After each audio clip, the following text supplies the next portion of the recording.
Bien, buenas tardes, bienvenidos. Saludos a todos, vamos a comenzar. El día de hoy lo que vamos a hacer es que voy a hacer un repaso. En la mañana, en la sección de la mañana, yo estuve repasando el tema de respiración celular. Y con ustedes quiero repasar el tema de fotosíntesis. Sin embargo, les voy a hacer una relación así rápida de lo que estuvimos hablando en la mañana. Aquí voy a utilizar ambos libros.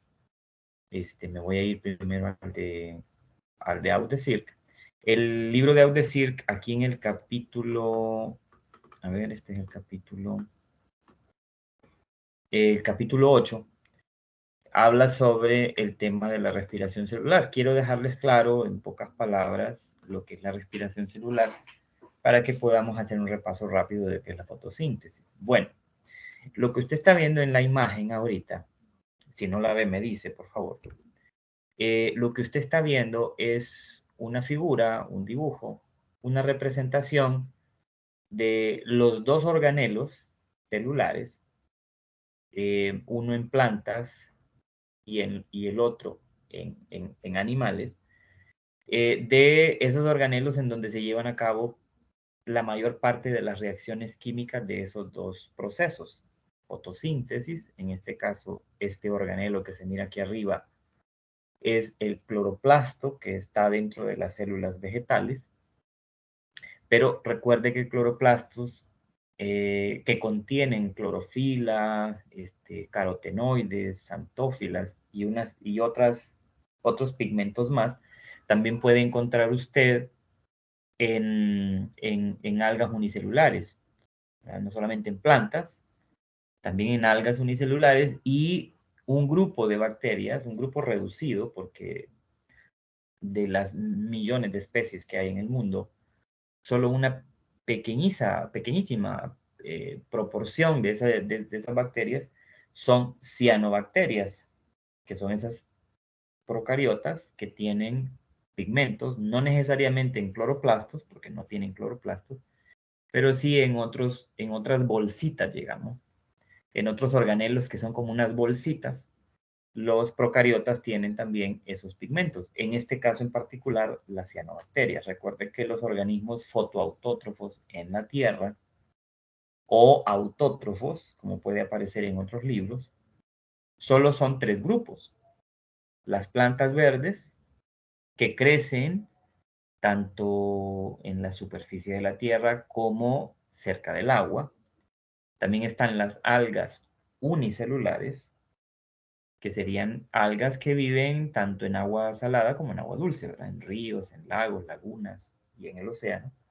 Y también está el tercer grupo, que serían las cianobacterias, que serían unas bacterias, un grupo de bacterias que contienen en su cuerpo celular pigmentos que absorben la luz. Bueno, entonces, aquí vemos la fotosíntesis. Aquí vemos que para que la fotosíntesis se pueda llevar a cabo, es necesario que entren a la planta dos insumos importantes. Y esos insumos son agua. Recuerde que el agua entra por las raíces del suelo y sube por el xilema hasta las hojas, donde están esos cloroplastos. Y el otro insumo importante es el CO2, que es el dióxido de carbono, que es un gas. ¿De dónde se encuentra ese CO2? En el aire. ¿Y cómo entra hasta los cloroplastos en las hojas? A través de esos poros que se llaman estomas. Entonces, estos son insumos, o sea, materiales que se necesitan para que el proceso de fotosíntesis se pueda llevar a cabo. Agua y CO2 son los insumos más importantes.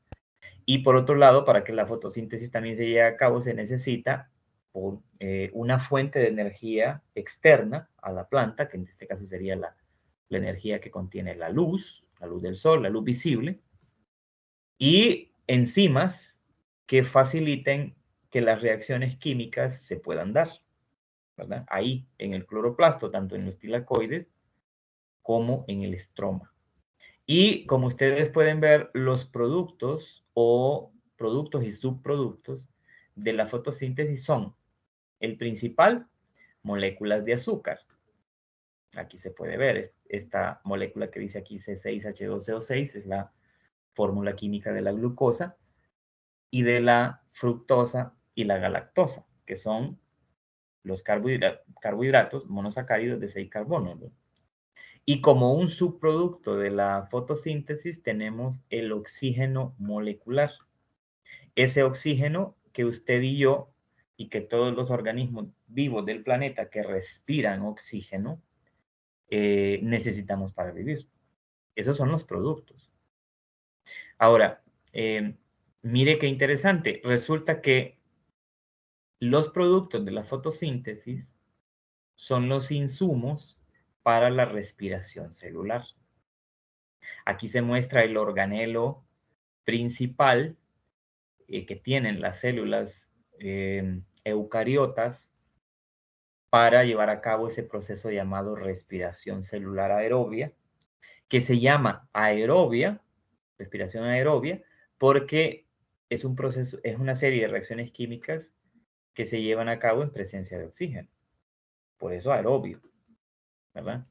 Y mire que el O2 entonces es un insumo para la respiración celular aerobia.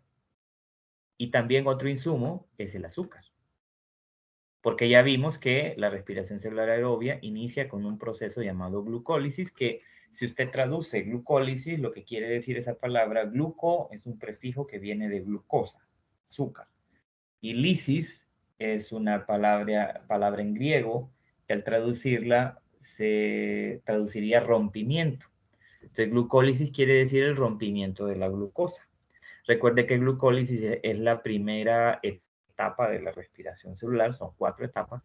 Y lo que ocurre en la glucólisis, como su nombre lo dice, es el rompimiento de la molécula de glucosa o la transformación química de la glucosa en piruvato. O, dicho de otra manera, en la glucólisis lo que ocurre es la oxidación, o inicia, mejor dicho, la oxidación de la fuente de energía, que en este caso es azúcar, para poder extraer de esa molécula energía. Y esa energía que se extraiga de ese alimento se va a utilizar a lo largo del proceso de respiración celular para producir o fabricar moléculas de ATP. Recuerde que el ATP es un nucleótido, es un compuesto orgánico, una molécula orgánica bastante simple, que tiene un papel fundamental en la vida de todos los organismos vivos del planeta, porque es la molécula que transporta la energía que usted y yo y cualquier otro ser vivo necesitamos para que nuestras células realicen todas sus actividades de vida, crecimiento, desarrollo, adquirir las funciones que tienen, el tejido donde está, la reproducción, etcétera. Entonces, el ATP es esa molécula que lleva o transporta esa energía vital para las células. Entonces, nosotros los organismos multicelulares necesitamos mucho ATP para poder vivir porque nuestras células necesitan, cada milisegundo de nuestra vida, necesitan un aporte continuo de energía.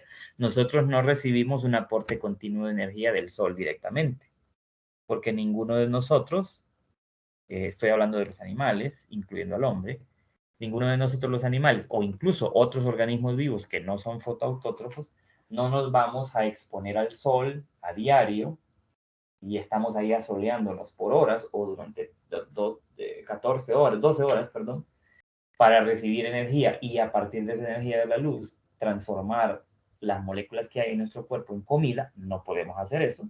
Entonces nosotros necesitamos ingerir energía que está almacenada en forma de energía potencial en la comida que usted y yo comemos. Una vez que ingerimos eso, pues la comida, digerimos la comida, obviamente luego los nutrientes, o sea, el azúcar o la grasa o las proteínas que son moléculas orgánicas que pueden ser utilizadas para obtener de ellas energía y poder vivir, pues son metabolizadas y se obtiene esa energía. Ahora vea usted cuáles son los productos, o mejor dicho, los subproductos del metabolismo del azúcar. Los subproductos son agua y CO2. Y vea qué casualidad, el agua y el CO2 aquí son productos, pero realmente son insumos para la fotosíntesis. Entonces, fíjese usted cómo los dos fenómenos están conectados. Tanto fotosíntesis como respiración celular aerobia están conectados. Eso quiere decir que usted y yo, que somos organismos heterótrofos, que necesitamos comer para poder vivir, usted y yo tenemos una fuerte relación vital con las plantas y con las algas unicelulares que viven ya sea en la tierra o debajo del agua, porque son esos organismos los que nos dan comida. Nosotros lo que le ofrecemos a ellos es agua y CO2. Cuando usted exhala, usted está respirando, ¿verdad? Cuando usted exhala y saca el aire de sus pulmones, lo que está devolviendo al aire realmente es, entre otras cosas, CO2. Y ese CO2 es capturado por esos organismos fotoautótrofos para producir comida. Entonces realmente vivimos, tanto los organismos heterótrofos como los autótrofos, vivimos, dependemos del otro para poder vivir. Vivimos en una relación simbiótica. Sin las plantas verdes, sin las algas, usted y yo no estaríamos aquí. Y sin nosotros, probablemente tampoco habría plantas ni algas. Entonces vea cómo en la Tierra todos estamos conectados. Y eso es algo importante porque hay que entender cuál es el papel que tiene cada ser vivo en la cadena de flujo de energía o en este mismo sistema abierto, inmenso y hermoso llamado Tierra, y así comprender de que todos nos necesitamos. Por eso es que hay tanto interés actualmente, y debería de ser así siempre, tanto interés en que cuidemos las áreas verdes o en que cuidemos las fuentes de agua. No es por razones románticas o por razones filosóficas y poéticas, no, es por razones de vida. Es porque si no cuidamos las fuentes de agua y no cuidamos los árboles, los bosques, las praderas, si no cuidamos esas áreas, si hay deforestación en exceso, exceso de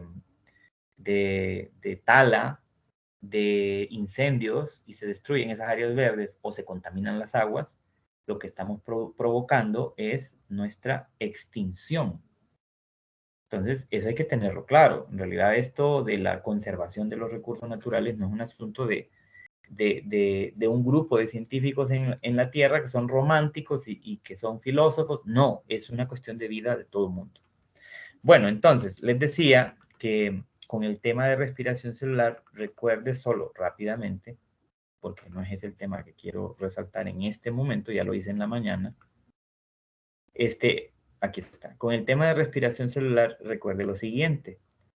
En cada una de sus 75 trillones de células de su cuerpo, estoy hablando del ser humano, en cada una de esas 75 trillones de células, usted tiene mitocondrias, que son unos órganos especiales, que son como fábricas para producir ATP en sus células. Entonces, cada vez que usted come y digiere esa comida, y luego los nutrientes, cuando hablo de nutrientes me refiero a todas aquellas moléculas que obtenemos de la comida que van a servir o para crecer, en el caso de las personas que están en edades de crecimiento, o son esas moléculas que necesitamos para la reparación de nuestros tejidos. Todos necesitamos reparar nuestros tejidos, nuestras células constantemente están muriendo y hay que reemplazar las que mueren. Entonces, para eso y para una serie de situaciones más, nosotros necesitamos energía. Y esa energía solo se obtiene de la comida, de esos nutrientes. Entonces, cuando esos nutrientes se distribuyen por el torrente sanguíneo a todas partes del cuerpo, a todas las células del cuerpo, a cada una de esas 75 trillones de células le llega azúcar, principalmente, o le puede llegar grasa, o le puede llegar proteína. Y ese azúcar o esos nutrientes son catabolizados, son transformados químicamente en otras moléculas y se les extrae energía para producir ATP o para almacenar ATP.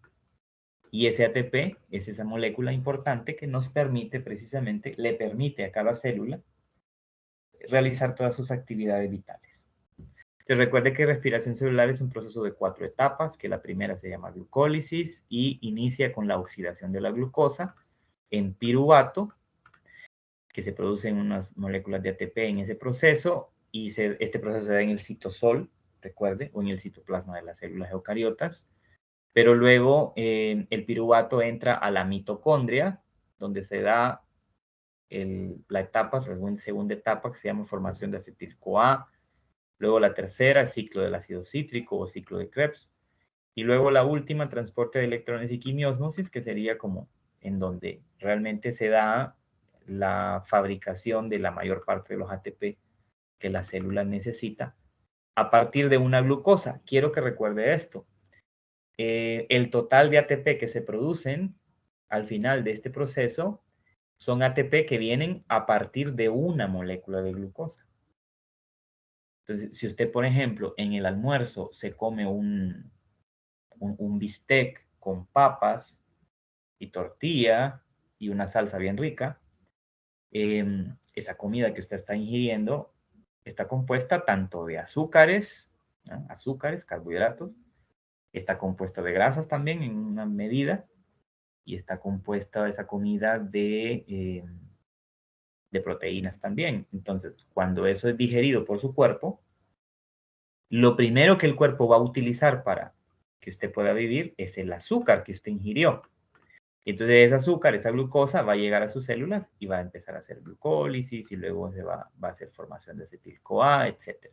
Pero lo que quiero que quede claro es que en ese almuerzo que usted se comió, digamos, hipotéticamente, que las moléculas de glucosa que usted ingirió o que usted aprovechó de esa comida, digamos que fueron 1.000.000.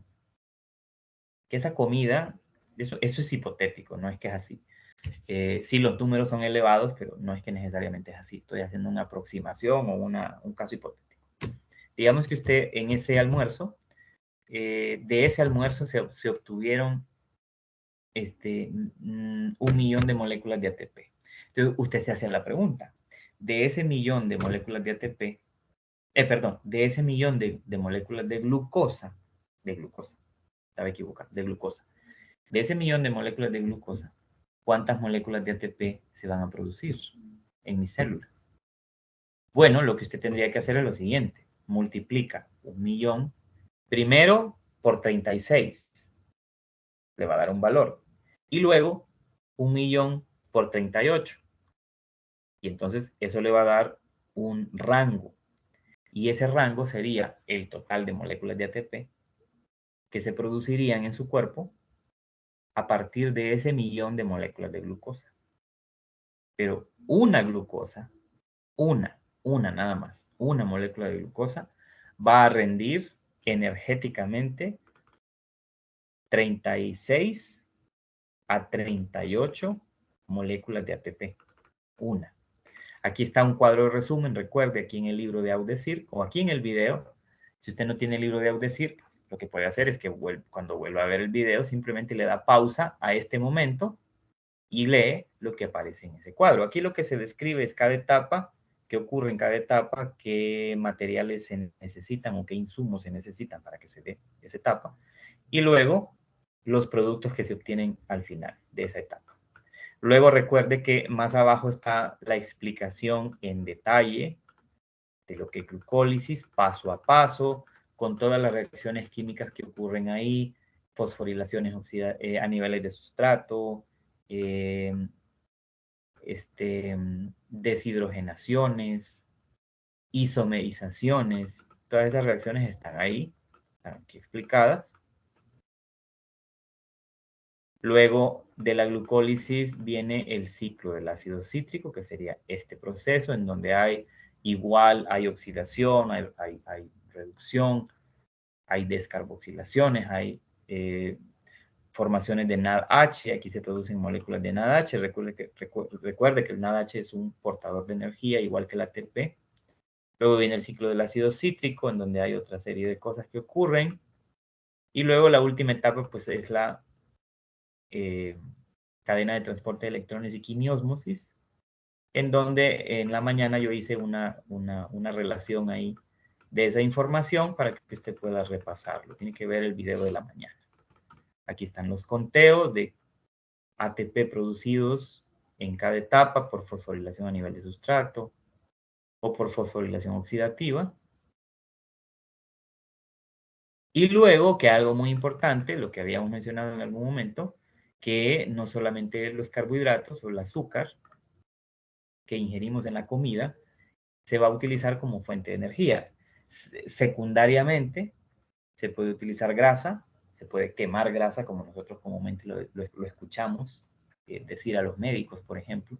Quemar grasa es metabolizar o catabolizar esa grasa a través de reacciones químicas para aprovechar la energía contenida en esa grasa para poder realizar actividad celular. Solo que recuerde que antes de que el cuerpo pueda utilizar una grasa como fuente de energía, tiene que pasar por un proceso químico llamado beta oxidación, que no es más que dividir la grasa en sus dos componentes, en sus dos monómeros principales, que son el glicerol y los ácidos grasos. Una vez que las grasas sean beta oxidado, que ha habido una beta oxidación, eso ocurre en nuestras células, entonces las grasas, el glicerol de las grasas puede ser utilizado en la respiración celular aerobia y los mismos ácidos grasos también pueden ser utilizados para obtener de ellos energía. Aunque recuerde que por cada gramo de grasa no se obtienen 36 o 38 ATP. Por cada gramo de grasa se obtienen hasta 41 ATP. Eso quiere decir que la grasa, cuando se quema para obtener de ella energía, rinde más energía. Pero no es la primera opción del cuerpo. La primera opción del cuerpo siempre son los carbohidratos y la razón es bien sencilla. Es porque es el alimento más abundante. O sea, casi todo lo que usted y yo nos comemos, en su mayor proporción, es azúcar, es carbohidrato, pues porque es el principal alimento de todos los seres vivos. Y luego las proteínas, en tercer lugar están las proteínas. Las proteínas también pueden utilizarse como fuente de energía después de un proceso químico que ocurre también en las células que se llama desaminación.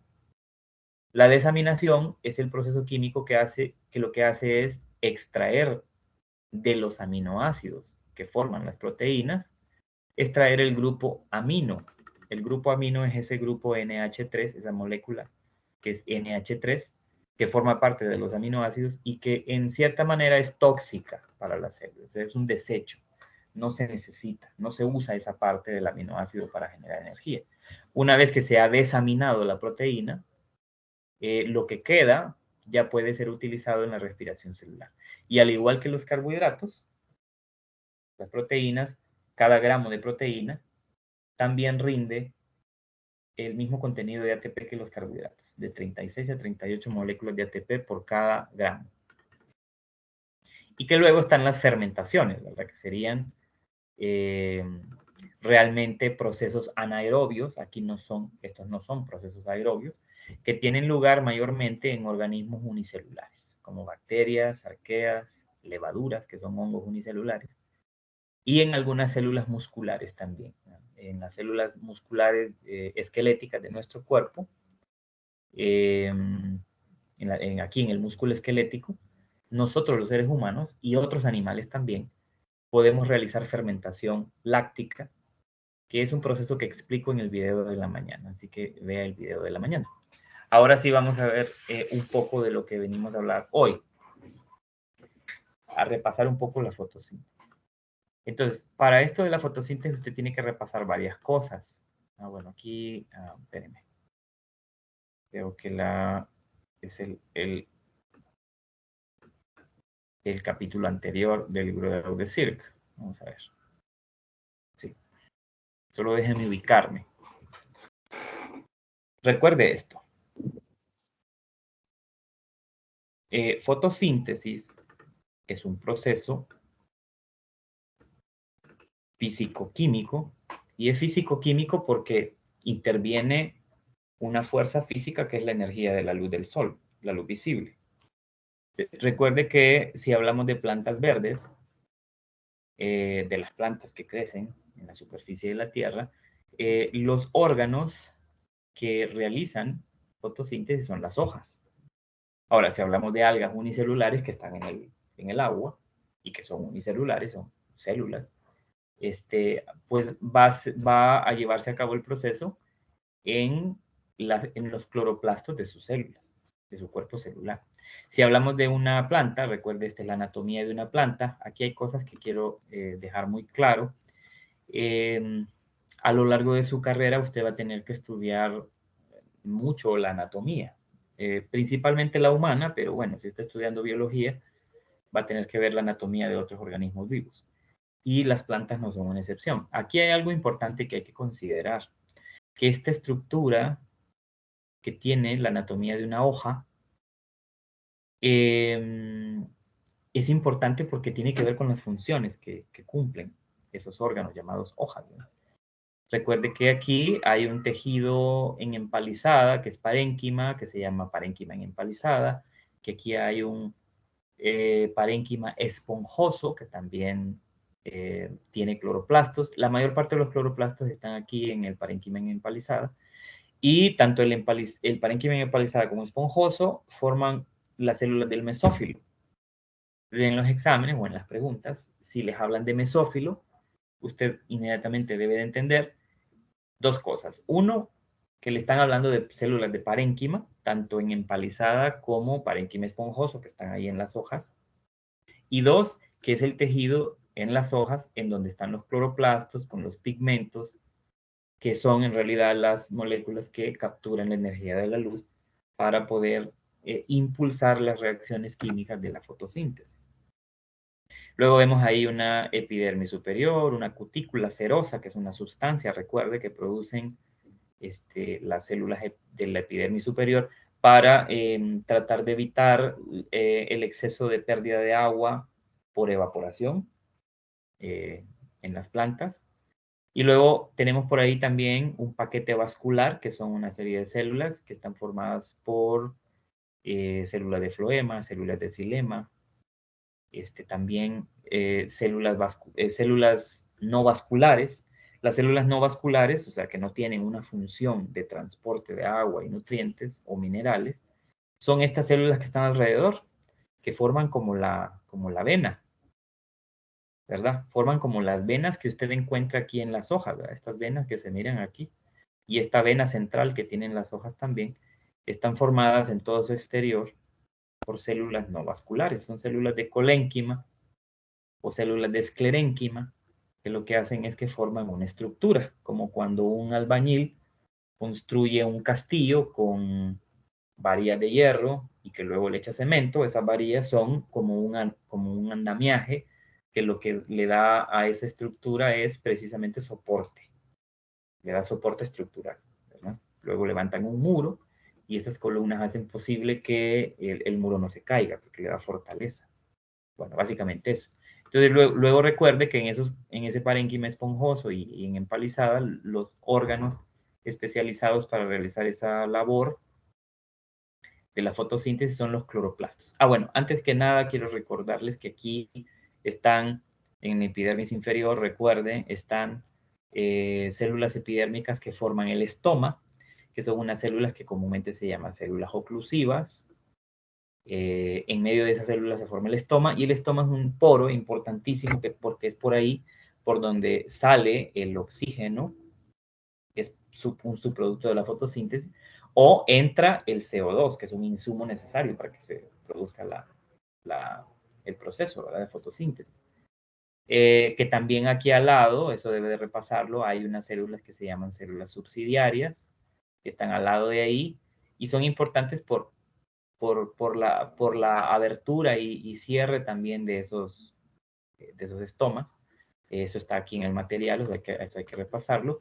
Recuerde que dentro del cloroplasto, aquí hay unas estructuras que parecen unas monedas, esos son los tilacoides, y que en esos tilacoides es donde se llevan a cabo las reacciones dependientes de la luz, que son las reacciones en donde se captura energía del sol. Y luego, en la parte líquida del cloroplasto, donde la matriz líquida que hay aquí alrededor de todos esos tilacoides se llama estroma, y es ahí donde se dan aquellas reacciones que se llaman reacciones independientes de la luz, que se pueden dar, son reacciones químicas que se pueden dar de día como se pueden dar de noche, porque no necesitan directamente la luz del sol como fuente de energía para funcionar. Luego veíamos este diagrama, ¿se acuerdan? Este diagrama muestra que en una célula vegetal, los cloroplastos, que luego lo vamos a ver aquí en este dibujo, una ampliación del cloroplasto, se nos resume visualmente los pasos y los insumos y productos de la fotosíntesis. Entonces vea usted, si esto es el cloroplasto, este óvalo verde, con este fondo como azulito, este óvalo verde sería el cloroplasto. Vea usted que están aquí los tilacoides, aquí, esto que se ve en verde claro o más claro son los tilacoides. Recuerde que los tilacoides están así como, son unas estructuras que vienen agrupadas, forman como grupos o paquetes. Y luego está en azul, todo esto azul claro, que usted lo que ve ahí es la matriz líquida, que sería el estroma. Entonces vea que las reacciones lumínicas, reacciones luminosas, o llamadas también reacciones dependientes de la luz, son las que se llevan a cabo en la membrana de los tilacoides. Y que consisten en la captura de energía del sol, en presencia de agua como un insumo importante, para producir ATP y NADPH y liberar como subproducto oxígeno molecular.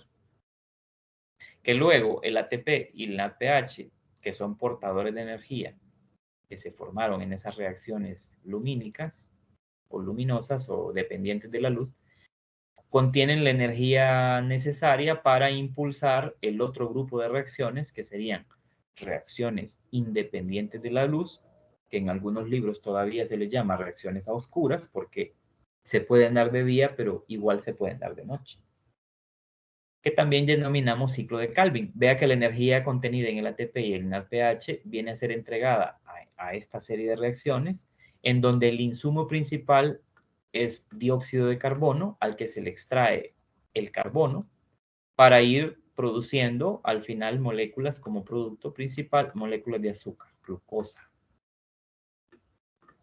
Y que ese es el producto principal, ¿verdad? Entonces, esto es como en resumen las dos etapas de la respiración, de la fotosíntesis. Las reacciones dependientes de la luz en la membrana de los tilacoides y las reacciones independientes de la luz en el estroma del cloroplasto, con la producción de azúcar. Luego, ¿qué es lo que ocurre con ese azúcar que ya se produjo? Bueno, ese azúcar va a viajar por el floema hasta los frutos, hasta las semillas, si son plantas con fruto y semilla, o van a viajar hasta las bellotas, si son plantas con bellotas, o hacia el tallo y a las raíces en donde se va a almacenar ese azúcar. Por eso es que cuando nosotros comemos algunas plantas, comemos la raíz de algunas plantas o el tallo de algunas plantas, estamos consumiendo igual azúcar. Porque realmente de las plantas, ¿qué es lo que comemos nosotros? Las semillas, que contienen azúcar y contienen grasas también y proteínas. Consumimos los frutos, que en su mayor parte pues contienen azúcar y vitaminas, o ingerimos las raíces, que también contienen azúcar. Entonces, eso es algo que hay que recordar. Luego, este capítulo del libro de Audesirc comienza a describir en detalle lo que son las reacciones luminosas. Y entonces aquí le empieza a hablar de los fotosistemas, que ya habíamos hablado que hay dos fotosistemas, un fotosistema 2 y un fotosistema 1, y que aparecen en el orden en el que se descubrieron que ocurren esas reacciones químicas. Primero se dan las reacciones químicas en el fotosistema 2 y luego en el fotosistema 1. Al fotosistema 2 se le llama P700 y al fotosistema 1 se le llama P680. ¿Por qué se le llama P700 y P680. Eso de P quiere decir fotosíntesis y eso de 700 o 680 son los nanómetros o son la forma de medir el nivel de absorción de energía que en ese momento está ocurriendo en esas hojas. También eso se explica aquí en el capítulo.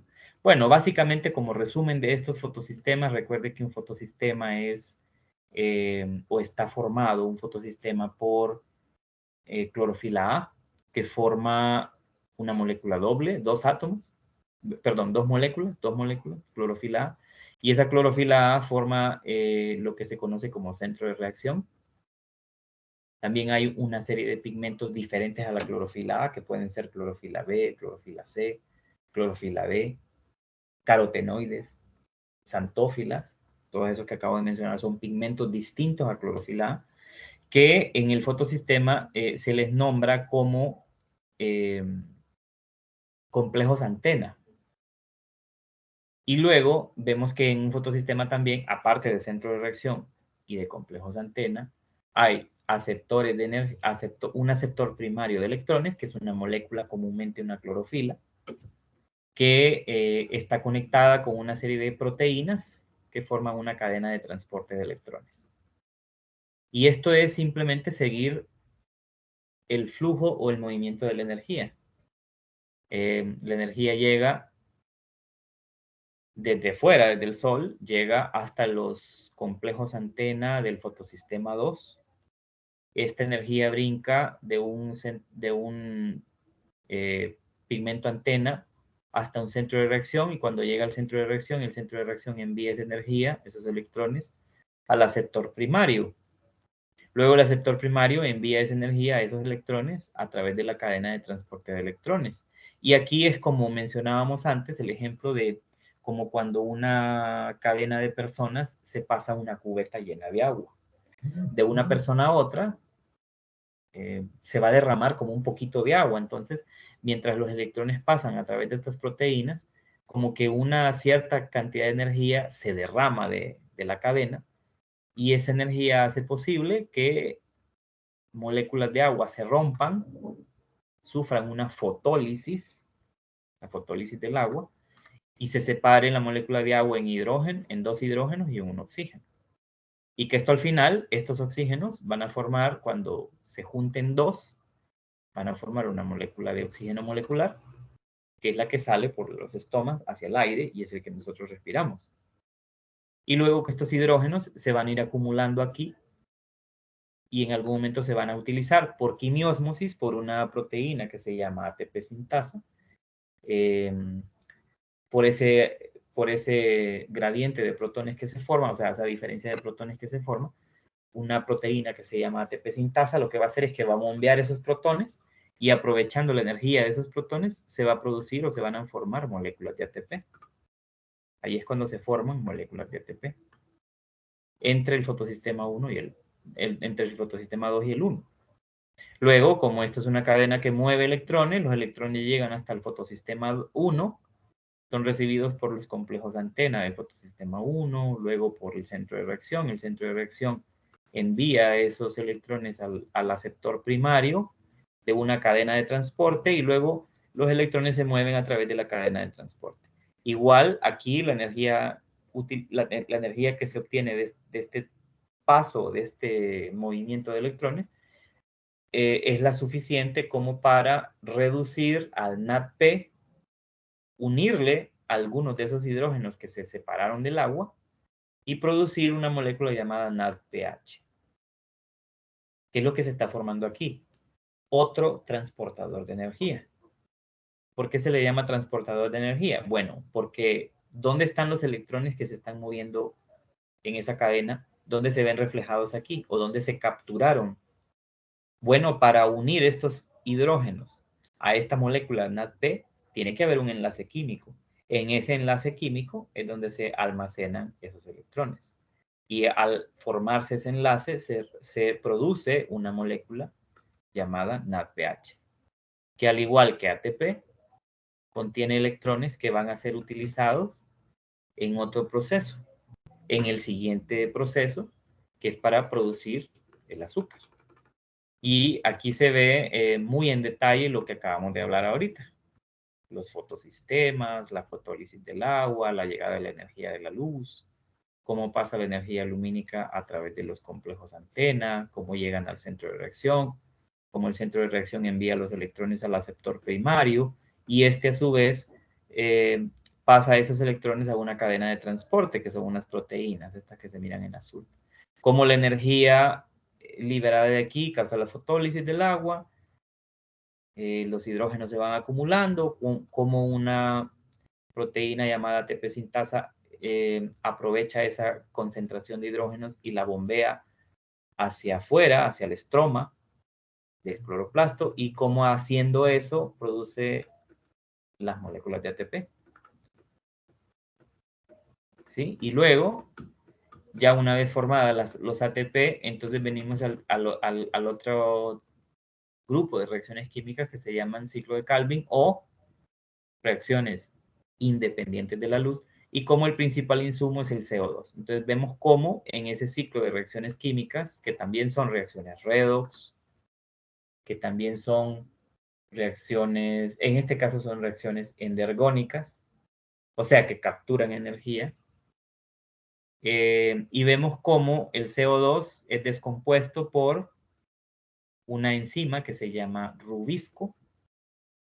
Esa enzima lo que hace es que al CO2 le quita el carbono y se lo pega químicamente, enzimáticamente, a la ribulosa bifosfato, que es un compuesto de 5 carbonos, que se forma un compuesto de 6, que es inestable, y luego se rompe en compuestos de 3 carbonos, y que al final, en algún momento del ciclo, se van a utilizar por cada vuelta que da este ciclo, se va a guardar un carbono para en algún momento, cuando ya haya pasado 6 vueltas, o sea, se tengan almacenados 6 carbonos, se pueda formar una molécula de glucosa, porque recuerde que la glucosa o cualquier hexosa, como su nombre lo indica, hexosa, 6, están formados de 6 átomos de carbono. Entonces, para que se forme una molécula de glucosa a partir de estos CO2, se van a necesitar 6 vueltas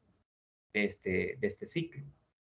Y en esas 6 vueltas, como este ciclo necesita energía para funcionar y como se puede dar de noche, entonces la energía que se necesita no es necesariamente la luz del día, sino la energía almacenada en el ATP y en el NADPH. Entonces, para que se forme una glucosa, entonces va a pasar lo siguiente. Esto tiene que dar 6 vueltas. También se van a tener que oxidar 6 moléculas de CO2, por supuesto. Se van a necesitar en total, en esas 6 vueltas, se van a necesitar 12 moléculas de NADPH y 18 moléculas de ATP. Todo eso para formar una molécula de glucosa, una. Y así es como, al final entonces, esa glucosa, ups, aquí me fui demasiado arriba.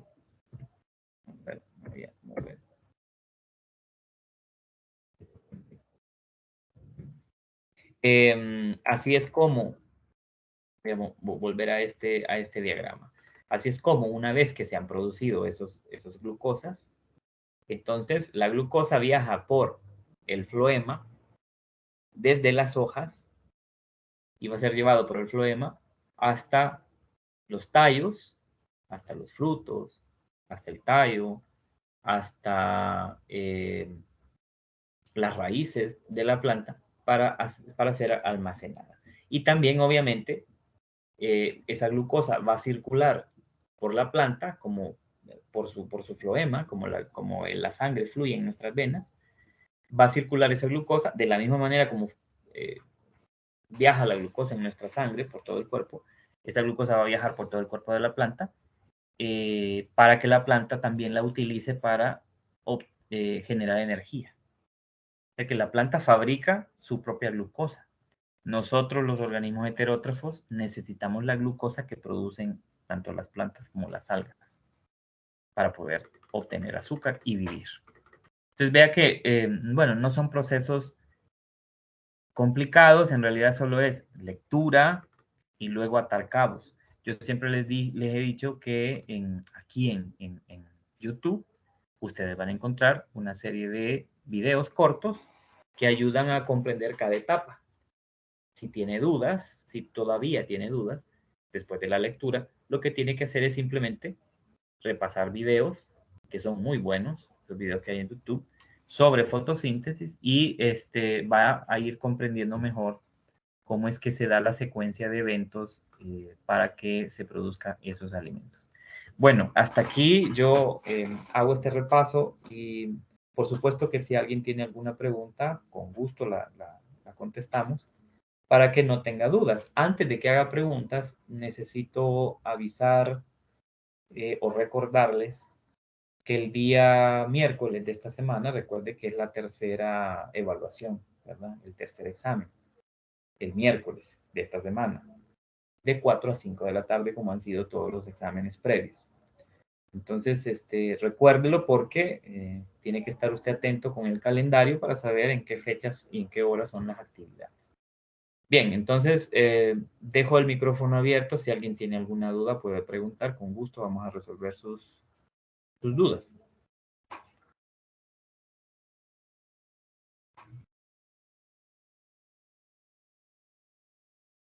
Las dudas pueden ser, obviamente, sobre lo que acabo de explicar o repasar, sobre algo que leyó, de la temática de este parcial, o sobre el tema de respiración celular o de energía, ¿verdad?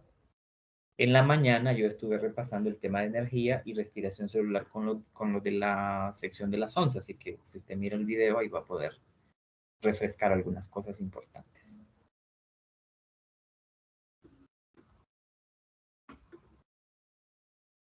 Les recuerdo que en realidad aquí lo más importante es que usted lea, que usted lea, estudie y se dé su tiempo usted solo. Luego le van a surgir dudas, preguntas. Y lo ideal es que usted me haga las preguntas, pues en el momento que se le vienen a la mente, ¿verdad? O en las videoconferencias, como en este caso, para que así podamos aprovechar.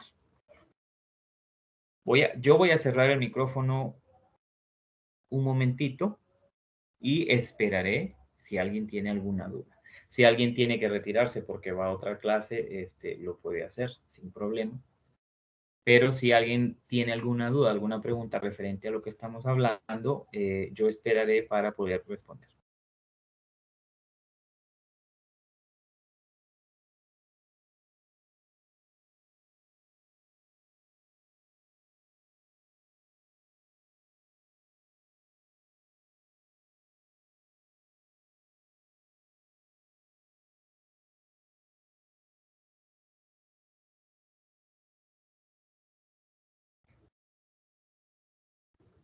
Bien, entonces, si no hay preguntas, recuerde el miércoles, examen tercera unidad de 4 a 5.